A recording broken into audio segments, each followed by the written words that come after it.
Russian President Vladimir Putin pushing forward with nuclear tests a week after President Trump suggested that the United States would conduct our... This Saturday, November 1st, Russia launched the Khabarovsky, a new class of nuclear submarine that will be armed with the torpedo Poseidon. We're the #1 nuclear power, which I hate to admit because it's so horrible. It's such a horrible situation. The launch took place in Severodvinsk in northern Russia, with the presence of important figures such as Russian Defense Minister Andrei Belousov and the commander of the Russian Navy, Admiral Alexander Moiseev. Russia's second, China's a distant third, but they'll catch us within 4 or 5 years. They want to catch us, and they'll be able to catch us, and we're maybe working on a plan to denuclearize the three of us. We'll see. But what is so special about this submarine to receive so much attention from the media? Well, the Khabarovsk is officially classified by the Russian Navy as a nuclear cruise submarine of missiles, a very wide category that is usually applied to submarines with nuclear ballistic missiles. But unlike the traditional submarines of this category, the Khabarovsk will not carry ballistic missiles, but Poseidon torpedoes in addition to cruise missiles, anti-ship, and conventional torpedoes. The idea behind this project is to create a smaller submarine, more compact, more stealthy and silent, and also more efficient in terms of cost and with a much more discreet profile. The project was entirely based on the Beret class of nuclear submarines of ballistic missiles, but with a crucial difference: without the central section dedicated to ballistic missiles. The result was a boat with 10,000 tons of displacement, much less than the 15,000 tons of the Beret class,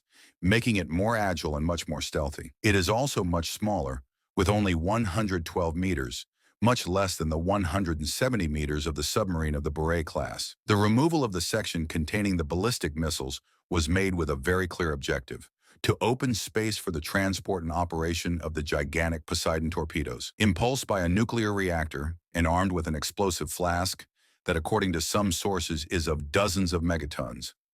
Thanks to its nuclear reactor, the Poseidon is allegedly capable of operating for long periods in the oceans before launching a surprise attack, with the Kremlin saying it is capable of staying for months in autonomous patrol, waiting for the order of activation and attack.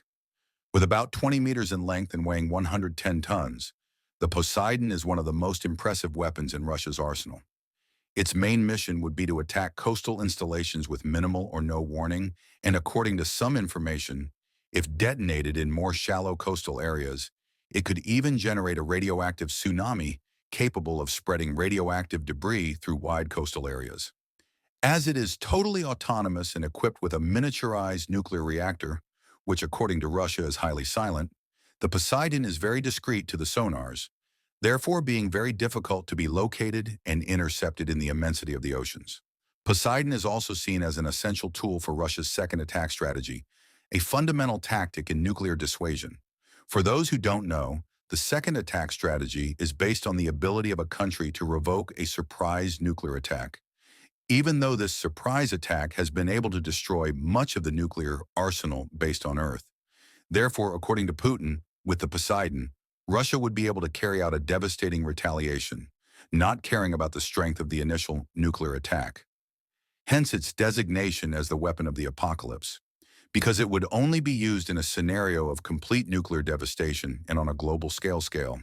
The Khabarovsky and the Poseidon are weapons capable of changing the dynamics of global maritime defenses, and the NATO, which already dedicates much of its efforts to the anti-submarine war, will now have to adapt to a new category of submarine.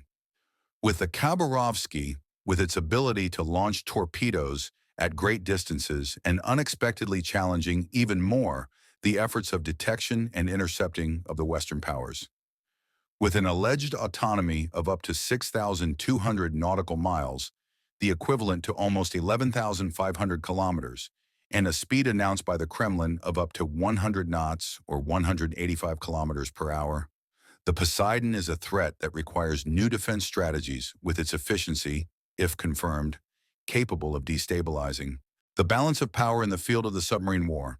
Despite the great progress, the Khabarovsk project was not free of obstacles, and in fact its construction began in 2014, before the public revelation of Poseidon in 2018.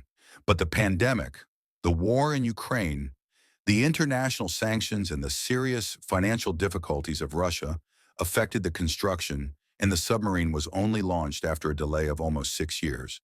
But now Russia is closer to having its first submarine platform designed exclusively to carry the Poseidon, a milestone that has not been unnoticed by its opponents. As the Khabarovsk and other submarines of the Project Zero 8951 class approach the operationality, the Russian Navy is in a prominent position in the field of nuclear dissuasion, with the Poseidon representing not only a new form of attack, but a strategic evolution that will change the way global powers perceive the submarine war and nuclear dissuasion. And if you are not yet subscribed to the channel, subscribe now and activate the notifications bell to not miss any news.